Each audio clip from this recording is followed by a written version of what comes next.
Is housing affordability in Canada only going to get worse? A little over a week ago, on February 22nd, Remax Canada released a industry trends report where they surveyed a bunch of Canadians. In this report, they indicated that 59% of Canadians had at least one concern when it came to buying or selling a home in 2023. So this is the report on Remax's website. Don't want to look at the whole thing, but I did want to read out a few things. So 34% of Canadians worry about the rising cost of living and inflation. These were the highest ranking concerns. 25% of Canadians are concerned about the lack of affordable housing in their community, and 25% of Canadians worry that the rising cost of rent will impact their ability to save for and buy a home. Can't blame anyone for having concerns about that. Like the rising cost of living has been an issue for pretty much everyone across the country. I do think it's a little bit more acute in some markets like Toronto and Vancouver versus out in the prairies where it tends to be a little bit more affordable. But don't get me wrong, prices for a lot of things have gone up pretty much everywhere. So I get it that that's a concern, that a lot of people were responding to the survey with that. So if we jump down a little bit further in the report, it also says that 66% of Canadians believe that addressing the affordability and supply crisis should be among the most important priorities for governments across the country. And 41% of Canadians feel that removing zoning and development red tape is a key measure to improve housing supply and something that they hope will continue to expand. Again, I can see why people would want the government to make it a priority to address these types of things. I'm a little bit more pessimistic myself on whether or not I believe that this is going to change anytime soon. There's a lot that goes into the housing supply and demand, and we've got high levels of immigration. We have a supply issue already, and with the rising cost of materials and labor, it's hard to imagine that housing affordability will get much better. And you compare that with the fact that interest rates have gone up so much. Again, I'm not surprised that people want it to be addressed, but it's not really something that's in my control or your control. We can hope that the government does something and there's more things that happen to help make housing more affordable. But if I was to give someone advice, I'd probably tell them to try to focus more on what you can control. You can't control the government, you can't control the market or what happens in the real estate market, but you can try to control your budgeting. If you're trying to budget well and save more for a down payment, you can control what type of property that you try to buy. Obviously, if you can't afford a lot of stuff, that's gonna limit you, but you can also control where you decide to buy. So that's something that's gonna come up later on here in the report. But if you're out in Toronto or Vancouver, obviously it's not fun to consider moving to another province, moving away from the people in your life and your family that you already know and friends. But there are a lot of people that are looking at it and they can see that things are a lot more affordable in Edmonton or Calgary or maybe in Saskatchewan, places like that, where you can get a lot better bang for your buck. So that's something that you can control. Obviously, it's not necessarily something everybody would want to hear, and it's not gonna make sense for everyone, but those are just some of my thoughts that I thought I'd share. Let me know what you guys think in the comments. I might get roasted here. Jumping back to the report, they also did have regional insights for like the greater Vancouver area, Edmonton, Winnipeg, Toronto, and Halifax.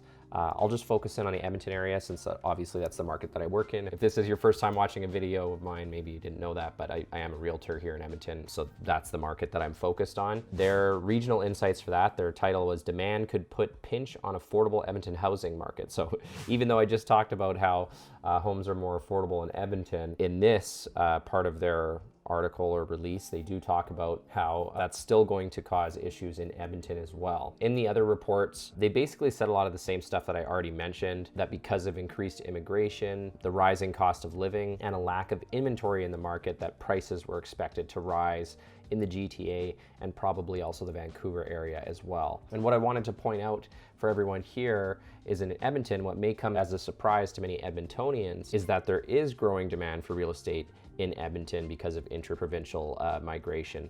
People that are seeing how unaffordable it is in some other markets, and they start looking around, and Edmonton is one of those markets that people are looking at.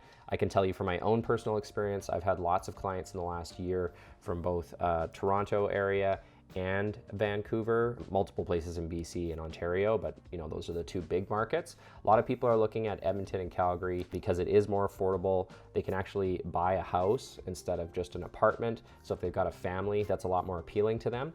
And that's one of the things that is actually driving demand in Edmonton as well. So if we just look at the key trend, the section of the report here where it says the key trends in 2023 Edmonton housing markets. Number one, There are many properties in the 250 to 400K range in the Edmonton's market, unlike other major centers in Canada. However, rising costs of ownership in combination with higher interest rates are causing a pinch in the demand for affordable properties in this market. More people are being pushed into this price segment due to rising interest rates, increased rents, and rising demand from investors. This means there's not enough supply within this affordable price point and product segment to match the demand. So if you watch the video that I released earlier this week, I went into basically single family homes under 500,000 and how that market had shifted drastically even in just the last 30 days, and it moved into a balanced market. I mentioned how you probably shouldn't be expecting prices for those types of properties to go down right now with the current balance of the market. That pinch that we're talking about, that they're talking about right here in this article, I went up to 500,000, they're saying 250 to 400,000, but it's the same general idea.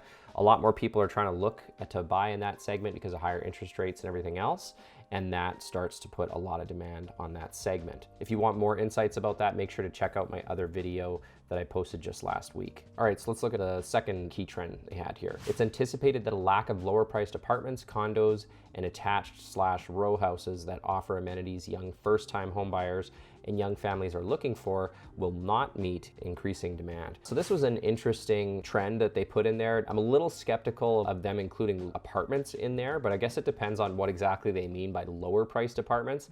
Because I can tell you that it has been a buyer's market for apartment condos for quite a while in Edmonton, and I'm certainly still seeing a lot of sellers that are disappointed with what they can get for their apartments, and a lot of buyers are just not willing to pay what a lot of sellers want for their apartment condos. So there's a lot of them that are overpriced in my mind. By overpriced, I just mean they're not priced at or near where they need to actually make a sale happen based on current market conditions. Now, I suppose it's possible that both sellers and buyers of apartment condos could both be upset. You know, the sellers can't get as much as they want and the buyers can't get it as cheap as they want. So maybe that's what they mean here, that there's a lack of lower priced ones, like even lower priced than where the sellers want to go. But we do have a lot of inventory in Edmonton for apartment condos. I would tend to agree with them more on what they're saying about attached/row houses, townhouses, that kind of thing. I do see quite a bit of demand for those, and there's not like a bazillion of them. So that makes sense to me, but they could just mean for the apartments that on the really low price. Yeah, sure. Everybody always wants stuff for cheaper when they're buying, and you know, I suppose that could fit. So for number 3, they've also got most buyers are marrying the house and dating the rate, which means they're taking advantage of the still affordable prices in Edmonton that are anticipated to continue to grow because of migration and investment push.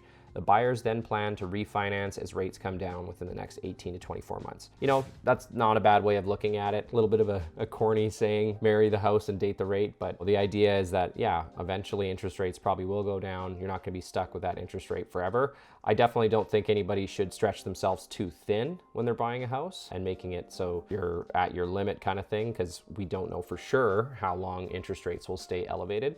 But if you're going into a 5-year fixed mortgage and your plan is to renew after that and hope rates are lower at that time, then I think that's a reasonable expectation. Or maybe if you're in a 3-year fix, that kind of thing. But yeah, can't really argue with that way of looking at things, since, you know, our mortgages flip over every 5 years on average here. So hopefully you got some value out of this video with some things to consider about affordability in Canada and in Edmonton more specifically. If you're looking at buying or selling a home in the Edmonton or surrounding market, that's something I can definitely help you with. I can give you good general advice in these videos, but your unique situation, what you're looking at buying or selling, is also going to come into play as well, since there are considerations for each individual local market or community. So if you'd like my help with that, best way to get started is to book a free strategy call with me. If you go to booktrevornow.com, you can select a time on my calendar, and then I'll call you. You can ask me anything you want.